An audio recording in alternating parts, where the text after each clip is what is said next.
주신 본문 읽도록 하겠습니다. 오늘은 에스겔서 11장 19절 20절입니다. 우리 두 절 말씀이니까 우리 다 같이 합독하겠습니다. 에스겔 11장 19절 읽겠습니다. 시작.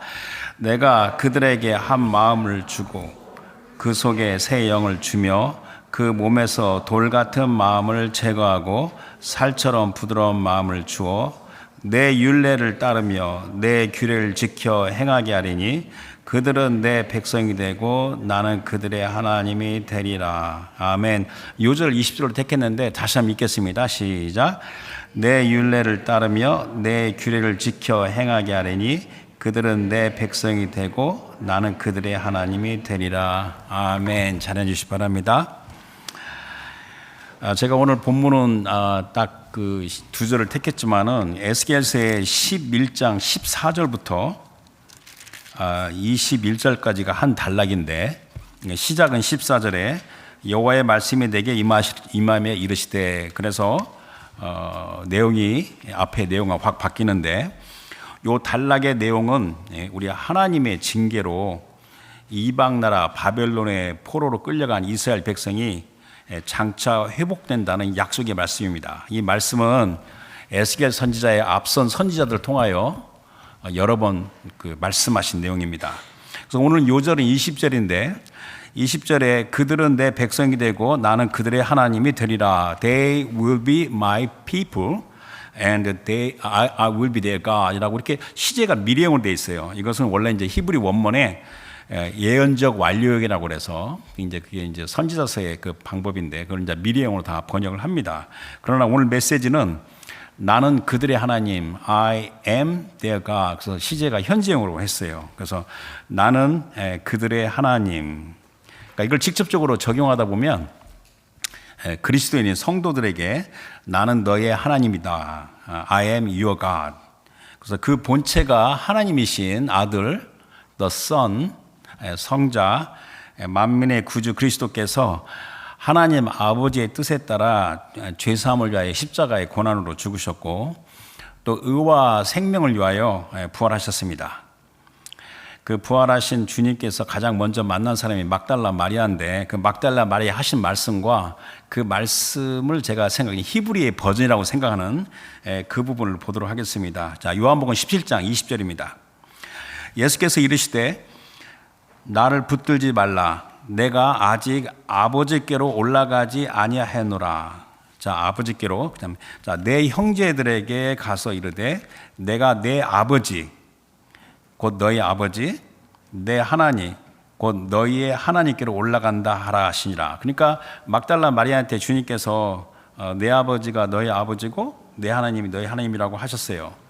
자, 히브리서 2장 11절 13절은 이제 인보케이션 할 때 읽은 건데 그 부분인데 2장 11절에 자, 거룩하게 하시는 이, 그러니까 the Son, 그 거룩하게 하시는 이가 그 그리스도고, 그리고 거룩하게 함을 입은 자들, 성도들, saints들이죠. 다 한 근원에서 났어요. 그래서 the Father God. 그러므로 형제라 부르시기를 부끄러워하지 아니하시고 이르시되 내가 주의 이름을 내 형제들에게 선포하고 내가 주를 교회 중에서 찬송하리라 하셨으며 또 다시 내가 그를 의지하리라 하시고 또 다시 볼지어다 중요합니다. 나와 및 아버지께서 되게 주신 자녀라 이렇게 하셨으니 여기서 한 근원이라는 단어가 나오죠. 한 근원이 이제 직역하면 from one source 한 근원인데 이게 이제 하나님 아버지인데 우리 주 예수 그리스도께 속한 자는 한 근원에서 나왔는데 이것을 형제라고 부르신다고 그랬습니다. 그러니까 이 말은 뭐냐면 그리스도의 하나님이 너희의 하나님이고 그리스도의 아버지가 너의 아버지시라는 말씀인데 여러분들이 여러 번 들은 것 같지만 이 말씀을 신중하고 깊게 잘 묵상하면서 큰 영적 성장을 갖기를 바랍니다. 이것은 굉장히 놀랍고 엄청나고 굉장히 신비로운 진리인데 이 성령의 감동으로 이 진리를 깨달은 사도 바울이 전하는 말씀을 보고 넘어가겠습니다. 에베소서 1장 3절에서 5절입니다. 찬송하리로다 하나님 곧 우리 주 예수 그리스도의 아버지께서, 근데 원래 직역하게 되면 우리 주 예수 그리스도의 하나님 아버지입니다. 그래서 그리스도 안에서 하늘에 속한 모든 신령한 복을 우리에게 주시되 곧 창세 전에 그리스도 안에서 우리를 택하사 우리로 사랑 안에서 그 앞에 거룩하고 흠이 없게, 그래서 holy and blameless 하시려고 그 깊으신 뜻대로 우리를 예정하사 예수 그리스도로 말미암아 자기의 아들들, 이게 원래 자녀들이에요. 자녀들이 되게 하셨으니. 그래서 이렇게 우리가 말씀을 볼 수 있는데, 다시 이제 5절 20절에 돌아와서 그들은 내 백성이 되고 나는 그들의 하나님이 되리라 그러는데, 제가 좀 예민한 것 같은데, 이제 이 원문에는 나는 그들의 하나님이 되리라, 그래서 이게 1인칭 단수가 2번 강조되는, 이게 굉장히 강조법입니다. 그러니까 원래 동사에도 1인칭이고 주어가 또 나가 있기 때문에 이걸 꼭 직역하여서 한다면 나는 곧 필히 그들의 하나님이 되리라, 이렇게 말할 수 있는 겁니다. 그런데 이 말씀이 이제 현지형으로 제가 바꿨다고 앞서 이야기했죠. 자, 그리스도 안에 있는 성도들에 대하여 그들은 내 백성이며 나는 그들의 하나님이다라고 이렇게 말을 하는 겁니다. 그래서 그들은 누굽니까? 그리스도에 있는 성도들은 그리스도 안에 있는 하나님의 구원의 은혜로 세워진 하나님의 백성이에요. The people of God. 근데 여기서 주의할 점이 있어요. 우리가 교회 생활을 좀 하다 보면 하나님의 구원의 은혜를 많이 듣죠. 근데 이게 하나님의 구원의 은혜를 또 정확하게 이해하기가 그렇게 가능하지가 않아요. 그러니까 인간적인 이해로 하나님의 구원에 이렇게 지레짐작하거나 추정하는 믿음, 영어는 assumed faith, 또는 하나님의 구원을 말하면서 분수 파악을 못해요. 주제 파악을 못하는 겁니다. 그래서 그게 주제 파악을 못하는 믿음, 영어는 presumptuous faith라는데 이것의 위험이 있어요. 하나님의 구원의 은혜는 측량할 수 없이 너무 크고 놀라워서 사람이 온전히 이해할 수 없습니다. 제가 몇 주 전에 설교 내용에도 그 부분이 있었는데, 그 구원의 은혜를 사람의 조건과 상황에 따라 이렇게 편협하게 이해하는 태도를 주의를 해야 돼요. 그래서 저도 개인적으로 이렇게 이제 우리가 이제 신학에서 구원론, 이 구원론을 이렇게 보게 되면 그런 것들을 많이 느낄 때가 있어요.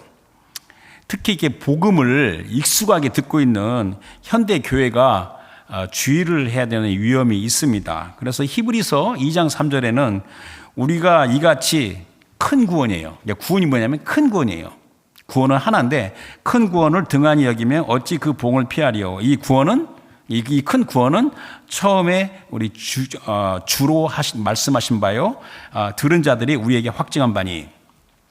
그러니까 우리가 그리스도 예수 안에서 하나님의 백성이 되고 전능하신 주 하나님께서 우리의 하나님이 되시는 게 이게 구원의 은혜인데, 이 구원의 은혜에서는 오늘 그 두 가지를 꼭 기억해야 됩니다. 오늘 메시지의 핵심이고 요점인데, 하나님의 구원의 은혜에 대해서 첫 번째 핵심은 뭐냐면 이것은 우리 주 하나님께서 주도적으로 행하신 겁니다. 그래서 His initiative, 주도권이 하나님이 하신 거고, 우리의 조건과 상황과 상관이 없이 하나님께서 주권적으로 먼저 행하신 겁니다. 이게 첫 번째고, 두 번째가 우리의 반응, 순종의 반응을 요구한다. 이 두 가지를 꼭 기억하시기 바랍니다. 그래서 나는 그들의 하나님이라 해서 그들은 우리 주님께서 아시는 자들이고, 그들은 우리 주님의 음성을 듣고 주님을 따릅니다.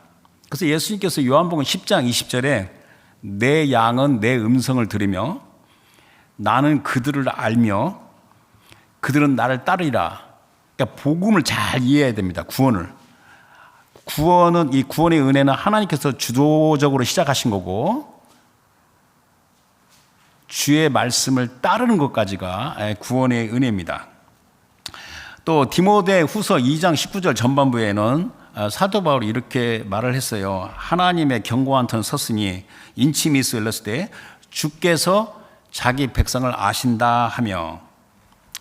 근데 제가 이제 아주 오래전에 들은 예화인데 이게 또 계속 기억이 나는 수가 있습니다. 그때 이제 어떤 예화냐면, 한 무리의 어린 아이들이 하루 종일 밖에서 이 딱지치기 알죠? 딱지치기와 땅 따먹기 그 놀이에 아주 몰두를 했어요. 서로 경쟁하며 큰 손을 내며 막 싸움까지 하고 막 시끄럽죠. 딱지나 땅을 많이 차지하게 되면 세상을 다 가진 것처럼 의기양양하였고, 또 딱지를 빼앗기거나 땅을 빼앗기면 막 화가 나서 시끄럽게 막 다투기도 하고, 그러다가 이제 해가 지고 땅거미가 몰리니까 주의가 어두워졌어요.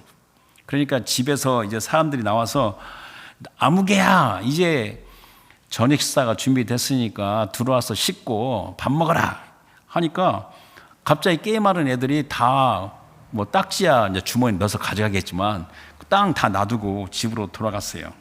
땅은 그대로 있고 각자 집으로 들어가고 갑자기 조용해진 겁니다. 조금까지도 막 좀 많이 딴 애들이 막 깔깔깔 웃고, 그리고 잃어버린 애들의 막 아픔이 한순간에 그냥 사라진 거예요. 그런데 아직 집에 들어가지 않는 아이들이 있어요. 부모가 아직 집으로 돌아오지 않았거나, 정확하게 제가 기억은 안 나지만 예화가, 또 이제 부모가 없이 이제 이제 친척집에 있는 애들 같은 경우는 아직도 바깥에 남아 있어요. 그래서 아직 집으로 못 들어가는 아이들만 덩그러니 쓸쓸하게 남아 있어요. 그래서 이에 대해서 생각나는 말씀이 이제 요한복음 14장 1절 3절에 예수님이 다락방 강화에서 하신 말씀인데, 요한복음 14장 1절에 너희는 마음에 근심하지 말라. 하나님을 믿으니 또 나를 믿으라. 내 아버지 집에 거할 곳이 많도다. 그렇지 않으면 너에게 일렀으리라. 내가 너희를 위하여 거처를 예비하러 가노니 가서 너희를 위하여 거처를 예비하면 내가 다시 와서 너희를 내게로 영접하여 나 있는 곳에 너희도 있게 하리라. 자, 이제 오늘 본문이 에스겔인데, 이 에스겔 이 선지자서는 중요하다는 건 다 알고 있죠. 이 에스겔은 BC 597년에, 그러니까 예루살렘이 멸망하기 약 11년 전, 그러니까 11년 전에 제2차 바벨론 포로로, 그 당시에 에스겔이 끌려갈 때 남유다 왕이 여호와긴 왕이에요. 19대 왕이고 그 다음 20대가 시드기야가 남유다의 마지막 왕이에요. 그러니까 여호와긴 왕과 함께 바벨론을 사로잡혀 갔어요. 근데 원래 이 에스겔은 이게 제사장인데 바벨론에서 하나님의 선지자로 부름을 받아서 사역을 해요. 그래서 이제 에스겔이 바벨론에 가게 되면 바벨론 제국의 그 남쪽 지방에 유대인의 공동체가 있는데 거기서 주로 사역을 했다고 해요. 그러다가 이제 BC 586년에 예루살렘이 패망했다는 소식을 듣습니다. 에스겔서 33장 21절에 우리가 사로잡힌 지 12회째 되죠. 10째 달, 5째 날에 예루살렘에서부터 도망하여 온 자가 내게 말하여 이르기를 그 성이 함락되었도다 하였는데, 저는 이제 이 설교자가 이 말씀을 묵상하면서 이제 선지자서, 예언서들을 이렇게 많이 읽거든요. 읽고 비교를 해보면 에스겔서는 그 나름대로 독특한 게 있어요. 이 다른 예언서들과 비교해 에스겔에서 보게 되면 에스겔은 굉장히 강력하고 막 신비로운 영적 체험을 하면서 거기에 하나님의 말씀이 주거니 받느냐는 그건데, 그 관점에서 보게 되면 예루살렘의 함락에 대한 주 하나님 아버지의 마음은 어떠할까? 이것은 이제 생각한다는 겁니다. 하면 다른 예언서와 달리 에스겔서는 예루살렘의 멸망에 대한 하나님의 마음을 좀 직접적으로 헤아릴 수 있다고 생각하는 게 제 설교자의 판단입니다.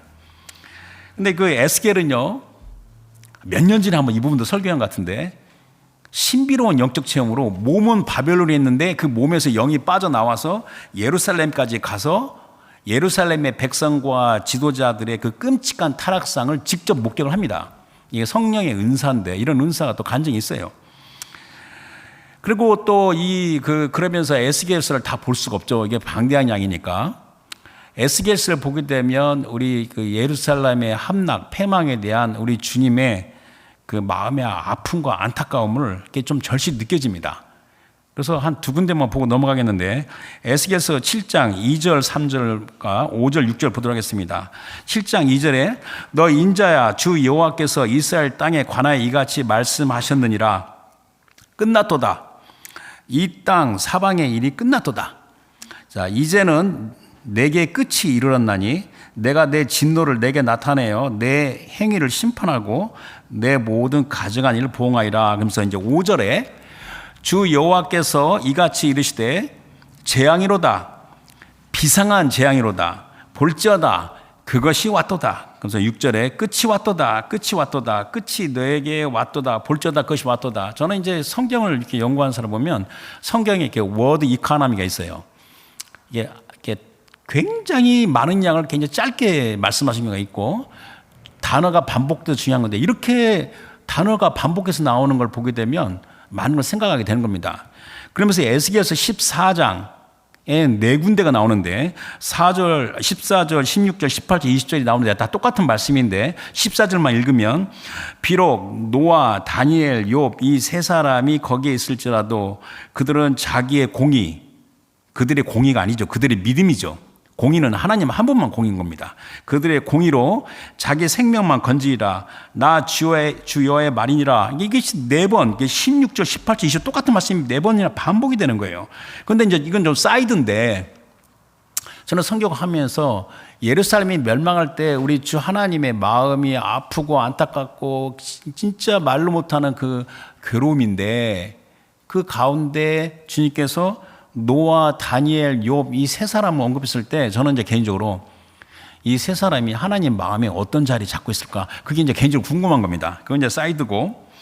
그러니까 이제 에스겔서를 보게 되면 이스라엘은 이제 절망적이고 구제불능하게 여기는 상태로 망한 겁니다.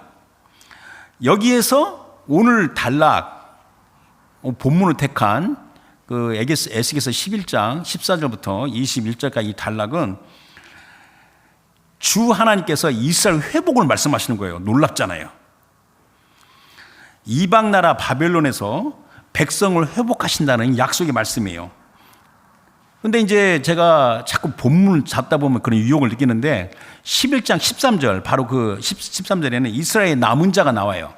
그러니까 이스라엘의 남은 자를 다시 돌아오게 하시며 나라를 회복하며 세우신다는 약속의 말씀이에요. 이것을 이해하면 에스겔서 완전히 이해하는데 에스겔서 지금 11장인데 그 뒷부분으로 갈수록 36장에도 그와 같은 말씀이 있고 에스겔서 37장 유명하죠. 뭐죠? 골짜기의 마른 뼈 환상이잖아요. 그죠? 그 다음에 에스겔서 읽다 보면 되게 성경 공부하다면 아주 지루해서 사람들이 포기하는 게 뭐냐면 40장부터 48장 마지막까지 새 성전에 대한 환상이에요. 이것이 다 하나님께서 절망적인 상태에 있는 이스라엘 백성을 회복하신다는 말씀이에요. 그래서 또 두 군데 보고 넘어가겠습니다. 에스겔서 36장에서 26절, 28절 오늘 본문하고 굉장히 비슷해요. 말씀이. 자, 에스겔서 36장 26절에 또 새 영을 너에게 두고 이게 영이 스피릿이에요. 이게 루아하우 스피릿인데 지난주 설교가 뭐였죠? 그리스도 안에 새로운 피조물이라고 그랬죠. 이게 새로운 피조물을 말하는 새 영을 말하는 겁니다.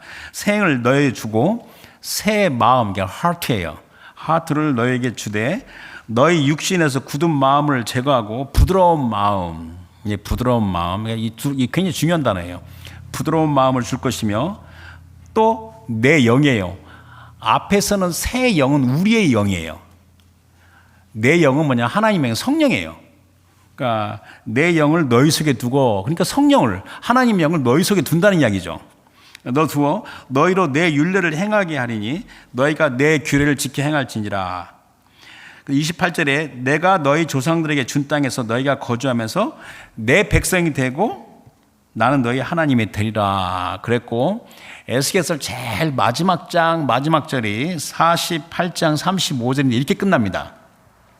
그 새 성전의 그 환상인데 그 사방에 합계는 18,000척이라, 뭐 척은 단위가 모르니까 익숙치 않지만 그냥 넘어가고, 그날 후로는 그 성읍의 이름을 여호와 삼마, 그러니까 이게 대문자, 영어로는 모두 다 대문자예요. 캐피털이에요.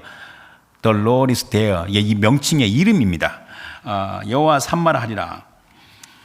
그러니까 이제 BC 586년에 예루살렘이 느부갓네살 그 바벨론에서 멸망을 당하는데, 말이 쉽게 멸망이지 그게 막 어마어마한 대학살이에요. 대학살이고 성전이 완전히 파괴되는 겁니다. 그런데 이제 586년 이전에 앞서 유다의 그 주요 백성 지도자들과 그 어떤 사람들이 1차, 2차 포로로 끌려갔어요.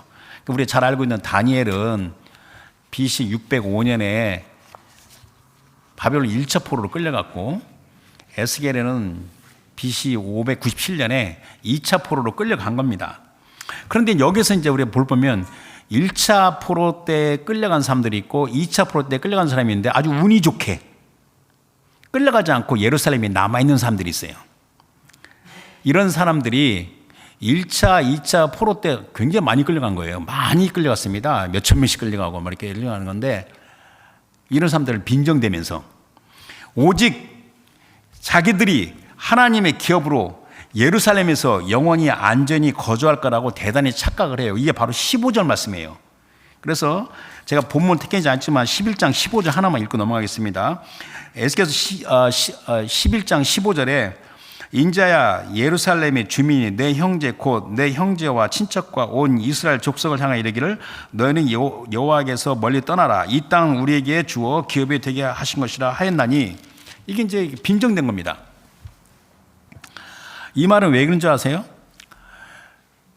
야, 예루살렘에 있는 여호와 하나님의 성전은 절대 무너지지 않는다. 성전 불패.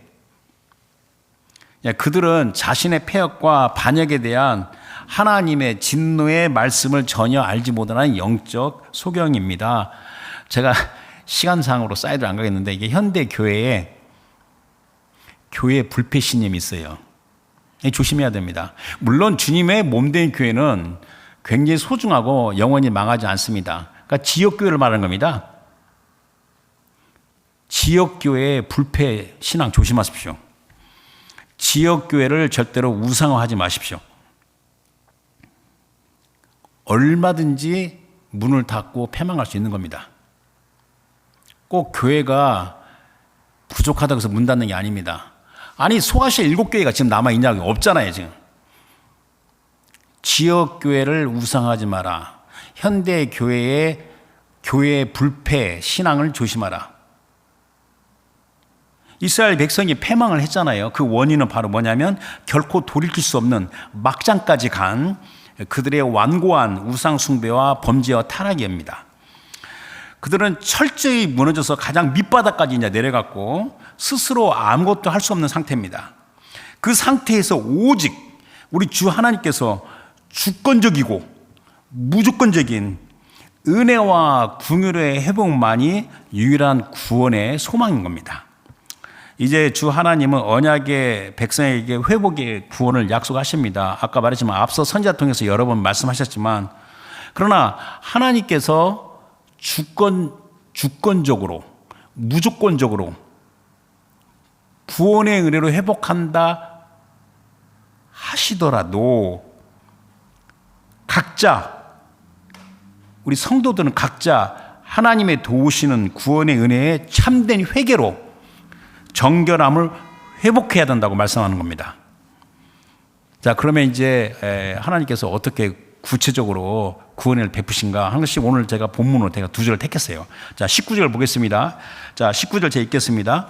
내가 그들에게 한 마음을 주고 그 속에 새 영을 주며 그 몸에서 돌 같은 마음을 제거하고 살처럼 부드러운 마음을 주어. 이건 새 언약이에요. 성경에서만 새 언약. 구체적으로 우리 주 하나님께서 아들 그리스도 예수로 말미암아 이루신 새 언약이에요. 그래서 마태복음 26장 27절 28절에 예수님께서 성찬식인데 또 잔을 가지사 감사하기도 하시고 그들에게 주시며 이르시되 너희가 이것을 마시라.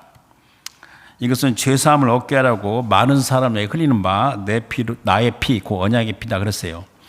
그래서 앞에 선지자 중에서 예레미야 31장 32절 33절 말씀 보겠습니다. 이 말씀은 제가 지난주에 인용을 했는데 제가 챕터를 잘못 말했어요. 순서를. 31장이에요. 31장 32절에 예레미야, 이 언약은 내가 그들의 조상들의 손을 잡고 애굽 땅에서 인도하여 내던 날에 맺은 것과 같지 아니할 것은 내가 그들의 남편이 되었어도 그들이 내 언약을 깨뜨렸음이라. 여호와의 말씀이니라.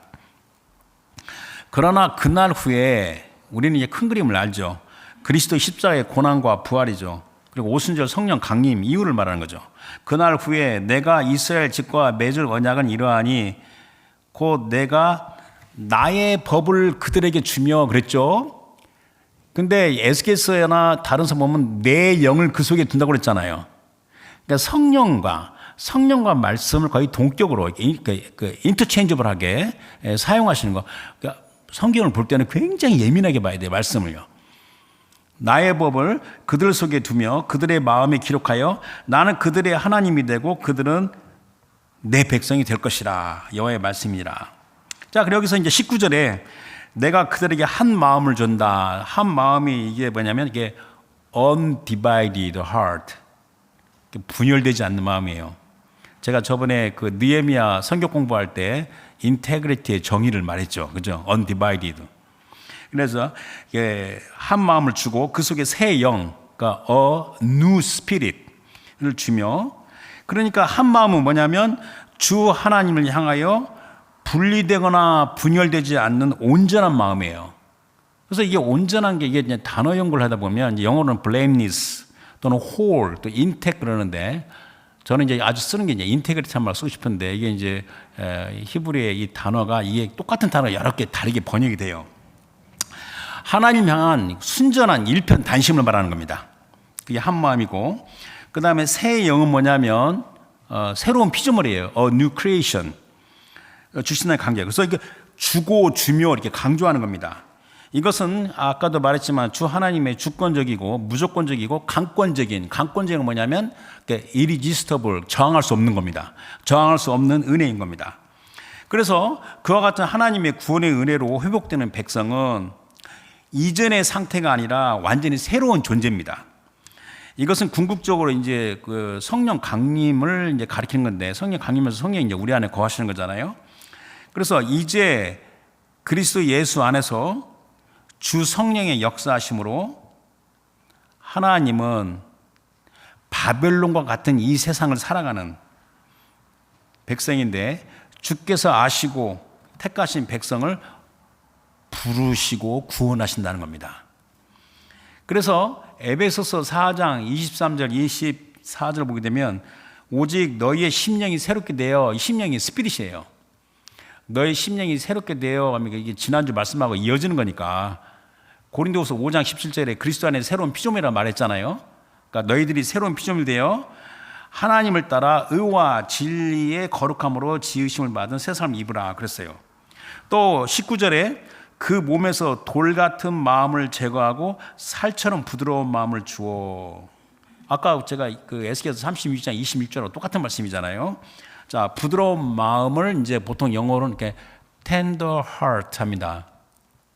원래 직역하면 a heart of flesh인데 이게 돌과 반대되는 살처럼 부드러운 게 tender heart를 준다는 겁니다. 이 tender heart가 뭐냐면 이전에 강팍하고 완고한 마음과 정반대고 하나님의 말씀과 성령의 손길에 민감하게 반응하는 마음입니다. 자, tender heart, 이 부드러운 마음이라는 것은 하나님께서 기뻐하시는 것을 민감하게 인지하는 마음입니다. 또 이 부드러운 마음은 하나님께서 싫어하시는 것이 뭔지를 알기 때문에, 인간이 연약하니까 죄를 짓잖아요. 하나님께서 싫어하신 죄는 아주 작은 것이라도 민감하게 깨닫고 애통하는 겁니다. 그래서 여러분들 양심의 화인을 맞으면요, 사람이 웬만큼 그 나쁜 짓을 해도 그 가치를 못 느끼는 겁니다. 그게 부드러운 마음이 아니죠. 그죠? 그래서 이 부드러운 마음을 예수님께서는 산상수훈의 또 다른 표현을 하셨는데, 산상수훈의 8복 중에 5장 4절에 애통하는 자는 복이 있나니 그들의 위로를 받을 것이며 그랬고, 그 다음에 8절에 마음이 청결한 자라, the pure in heart. 그러니까 이 마음이 청결한 자는 복이 있나니 그들이 하나님을 볼 것이요 그랬어요. 이게 19절 말씀이고, 이제 오늘 요절이 20절이죠. 20절 보고 정리하겠습니다. 20절. 자, 내 율례를 따르며 내 규례를 지켜 행하게 하리니 그들은 내 백성이 되고 나는 그들의 하나님이 되리라. 근데 원래 이제 히브리 문장이 앞에 전치사가 있는데 영어로는 이렇게 for the sake of, because of, 그러니까 무엇을 위하여, 왜냐하면 하니까 이게 20절은 19절에서 하신 말씀의 의도와 목적을 말하는 겁니다. 그러니까 우리 주님께서 한 마음을 주시고 새 영을 주시고 부드러운 마음을 주시는 그 의도와 목적은 바로 뭐냐면 주의 말씀을 따르고 지켜 행하는 목적입니다. 그래서 내 율례를 따르며 내 규례를 지켜 행하게 하리니. 근데 여러분들이 현대 교회가 조심할 게 있어요. 저도 이제 생각을 많이 하는데 우리 교회는 제가 개인적으로 이거는 이제 광고시 할 이야기인데 너무 자유롭게 하다 보니까 목사 절대 푸시 안 하잖아요. 그런데 이제 이게 뭐가 있냐면 하나님의 말씀을 좀 준행하라. 그러면 사람들이 힘들어해요. 힘들어요. 하나님의 말씀을 좀 공부 좀 해라. 우리 교회처럼 성경 공부 많이 하는 교회도 아마 드물 겁니다. 이거 바빠서 못 옵니다. 그럽니다. 그래가지고 이 하나님의 말씀을 공부하고 이것을 준행하는 것이 큰 이렇게 짐처럼 여겨지면요, 성경 공부하지 마세요. 그리고 하나님 말씀 준행하지 마세요. 다시 말하면요, 하나님의 말씀을 공부하고 하나님의 말씀에 준행하는 것이 너무나도 힘들고 어렵고 마음에 부담이 되고 괴롭고 그러면 하지 마세요. 그냥 재밌게 나가서 노세요. 놀아. 왜 하나님께서는 우리를 이렇게 힘들게 만듭니까? 주님께서 뭐냐면 내 율례를 따르며 내 규를 지켜 행하게 하리니, 이것을 왜 힘들게, 왜 어렵게 부담과 아주 괴로움으로 만드냐고요. 하나님을 오해하지 마세요. 하나님 절대 그런 하나님 아닙니다.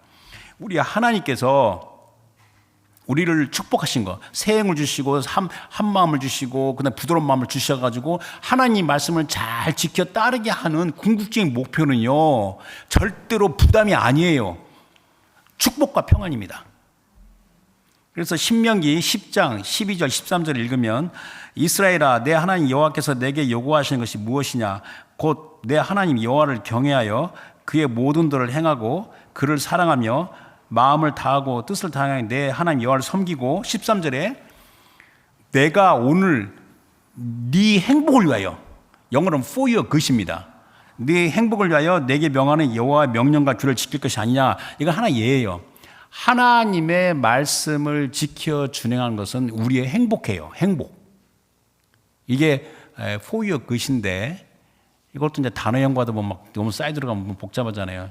이게 로마서 8장 28절에 하나님은 사랑하는 자, 곧 그 뜻대로 부르심을 입은 자들에게 모든 것을 합력하여 선을 이룬다. 이 선하고 같은 단어예요.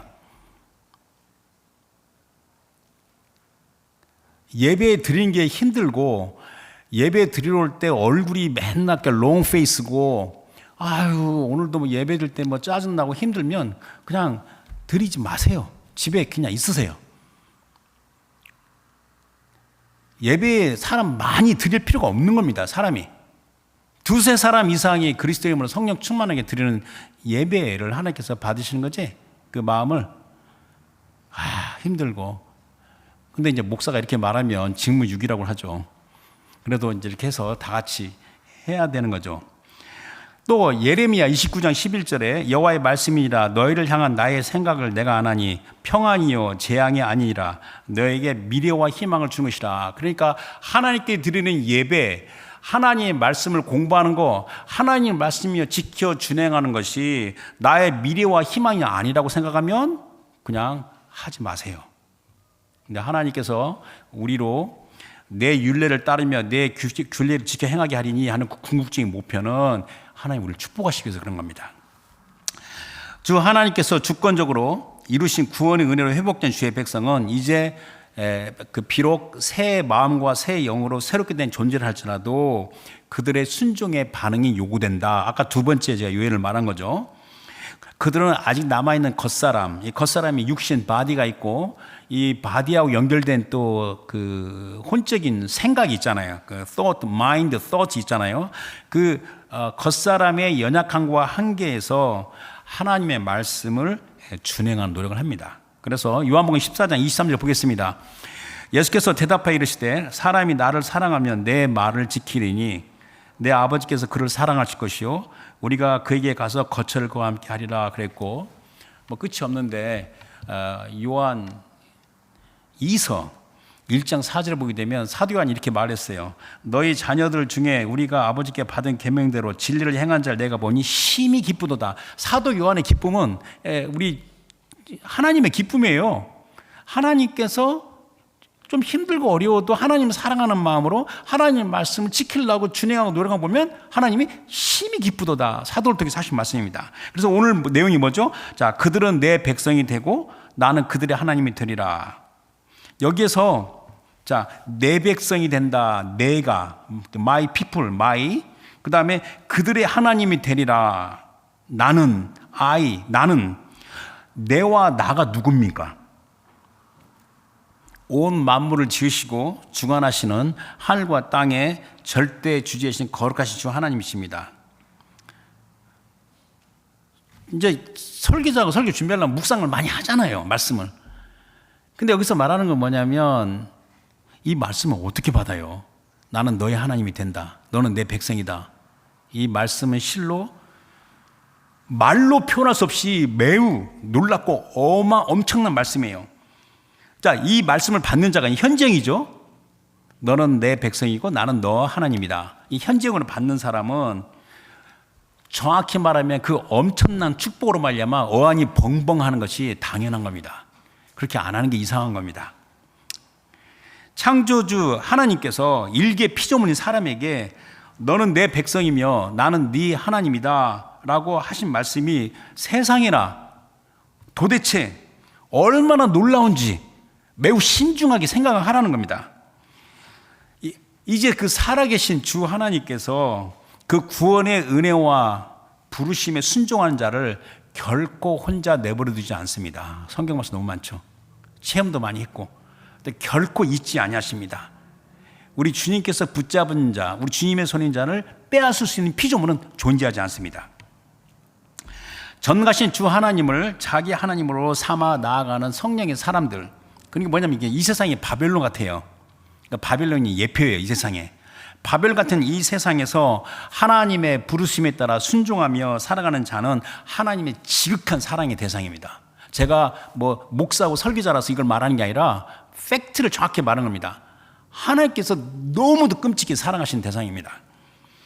그들은 주 하나님께서 직접, 중재가 없어요. 직접이 하나님 스스로 주님께서 직접 또 개인적으로 퍼스널하게 끌어들여 품으시는 소중하고 특별한 소유입니다.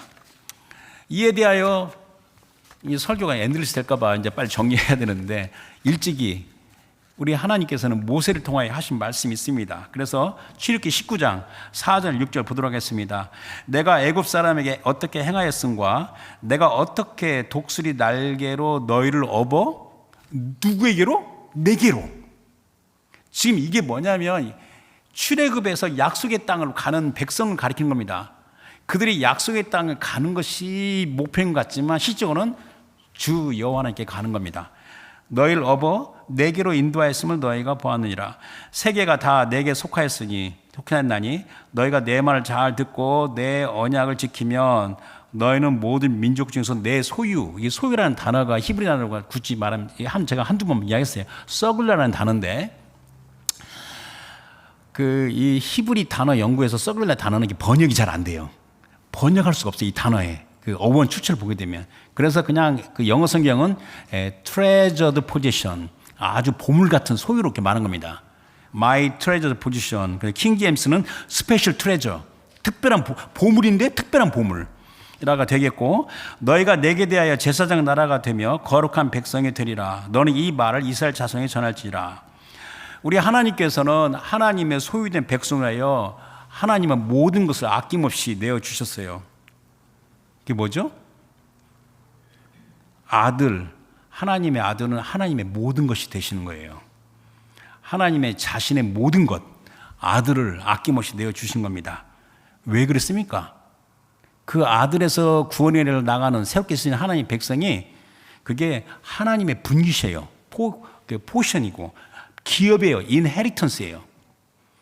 이에 대하여 예수님께서 십자가를 짊어지기 직전에 그 요한복음 17장을 이해하려면 굉장히 그렇지만 17장을 깊이 이해할 수 있는 힌트가 있는 겁니다. 그래서 구약에 먼저 신명기 32장 9절 말씀 보게 되면, 자, 여호와의 분깃은 자기 백성이라. 이 분깃이라는 건 굉장히 중요한 단어예요. 여호와의 백성은 자기 분깃이라. 야곱은 그가 택하신 기업이로다. 이 기업이라는 단어가 똑같은 그 히브리 단어가 이사야 54장 17절에는 여호와의 종들의 기업이요. 그때는 영어 성경에 heritage, the heritage of the servant of the Lord 이렇게 말을 했는데, 아무튼 지난주에 제가 heritage와 inheritance를 설명을 자세히 했잖아요. 그러니까 하나님의 기업이다. 그러면서 요한복음 17장 전체가 예수님의 기도문인데 6절과 21절과 22절 보겠습니다. 요한복음 17장 6절에 자, 세상 중에서 내게 주신 사람들에게 내가 아버지의 이름을 나타내었나이다. 자, 그들은 아버지의 것이었는데 내게 주셨으니, 아까 그 히브리서 2장 13절에 나와 및 하나님께 주신 내게 자녀라 이야기했잖아요. 주셨으며 그들은 아버지의 말씀을 지켰나이다. 그러면서 21절에 예수님이 이제 이 기도 끝나시고 이제 뭐 겟세마네 동산 가서 이제 십자가 고난으로 가는 건데, 21절에 아버지여, 아버지께서 내 안에, 내가 아버지 안에 있는 것 같이 그들도 다 하나가 되어 우리 안에 있게 하사. 놀랍지 않습니까? 성부, 성자, 성령 하나님의 그 커뮤니티, 공동체 안에 우리가 있게 한다는 겁니다. 하나로. 세상으로 아버지께서 나를 보내신 것을 믿게 하옵소서. 내게 주신 영광을 내가 그들에게 주었사오니. 우리 주 예수께서 영광을 받으셨습니까? 이는 우리가 하나가 된 것 같이 그들도 하나가 되게 합니다. 이것이 무슨 교회의 연합을 가리키는 게 아니에요. 교회라는 것은 주님의 몸입니다. 주님 안에 하나님과 하나가 된 겁니다. 그래서 고린도전서 6장 17절에 그 주와 합하는 한 영이라고 제가 지난주에 두 번이나 강조했죠. 자, 이제 결론입니다. 이제 하나님의 소유된 백성은 하나님의 주권적인 구원의 은혜의 주 하나님을 어떻게 하겠어요? 찬양하죠. 영원토록 감사와 찬양으로 하나님을 경배합니다. 그런데 여기서 제가 이제 말씀을 다 했는데, 이 땅에 살아가는, 어떻게 보면 우리 인간이 연약하잖아요. 사람이 연약한 사람이 이제 시편에 보게 되면 하늘에 있는 천군 천사들이 여호와를 찬양하라 이렇게 명령을 합니다. 그럼 하늘에 있는 천사들이 뭐라고 그래요? 너나 잘하세요 그렇게 합니까? 아니죠. 같이 찬양하는 거잖아요. 또 이 땅에서 우리가 하나님 예배하게 되면 우리가 알 수 없지만 천사들도 같이 예배한다는 겁니다. 그들도 성도들의 찬양과 경배에 따라 하나님을 경배하는 겁니다. 왜 그렇습니까? 이거 저도 이해가 안 가요. 나중에 이제 정말 주님에게 꼭 물어보고 싶은데, 그리스도 안에서 구속받은 하나님의 백성은 그들의 아이덴티티, 정체성은 너무나도 어마무시하게 구원의 은혜와 축복을 받은 하나님의 특별한 보배로운 소유이기 때문에 그렇습니다. 그래서 계시록 7장 9절 12절 보겠습니다. 마지막 경인데, 자, 이 일 후에 내가 보니 각 나라와 족속과 백성과 방언에서 아무도 능히 셀 수 없는 큰 무리가 나와 흰옷을 입고 손에 종려 가지를 들고 보좌 앞과 어린 양의 앞에 서서 큰 소리로 외치르되, 자, 구원하심이 보좌에 앉으신 우리 하나님과 어린 양이 있도다. 이게 굉장히 중요한 의미입니다. 자, 구원하심이 보좌에 앉으신 우리 하나님과 어린 양이 있도다. 어떻게 하니? 그렇게 하니까 11절에 모든 천사가 보좌와 장로들과 내 생물의 주위에 서 있다가 보좌 앞에 엎드려 얼굴을 대고 하나님께 경배하여. 그러니까 성도들이 경배하니까 걔네들도 같이 경배하며 이르되 아멘. 이 아멘이 뭡니까? 말씀이 옳다는 뜻이잖아요. 말씀대로 된다는 거죠. 그러니까 앞에 구원하심이 보좌에 앉으신 우리 하나님과 어린 양이 있도다 하는 말씀이 아멘 그런 겁니다. 그 말을 누가 했어요? 흰물 입은 많은 그 성도들이 했잖아요. 아멘. 찬송과 영광과 지혜와 감사와 존귀와 권능과 힘이 우리 하나님께 세세히 들어있을지어다. 아멘. 이 아멘은 바로 그 앞에 있는 말씀에 대한 아멘 하더라. 그래서 거룩하신 주 하나님은 우리의 하나님이시며 아버지시다. 그래서 제가 지난주에 inheritance, heritage 뭐 이제 구분이 없이 이제 그 기업으로 이야기했는데, 자, 우리 주 하나님, 예수 그리스도의 하나님 아버지께서 나와 함께 하시며 나를 위하신 전능자시다. 그래서 로마서 8장 31절에 만일 하나님이 우리를 위하시면 누가 우리를 대적하리요? 이야기한 겁니다. 그래서 오늘 말씀은 나는 그들의 하나님이다. 나는 너의 하나님이다. 여러분과 제가 믿고 섬기고 따르는 그 분이 누구이신지 우리 주 하나님이시라는 것, 창조 하나님인 것을 깨닫고 여기에서 본인이 스스로 묵상하고 기도하면서 많은 은혜를 끌어내시길 주님 축원합니다. 예, 주신 말씀 생각해서 기도하겠습니다. 오늘 말씀은 이제 계속 이어지는 말씀인데 살아계시고 거룩하신 하나님께서 나의 하나님이고 나의 아버지십니다. 주여 제 마음의 문을 열어주사 이 진리를 확고하게 깊이 이해해서 주님이 기뻐하시는 삶을 가게 해달라고 다 같이 기도하겠습니다.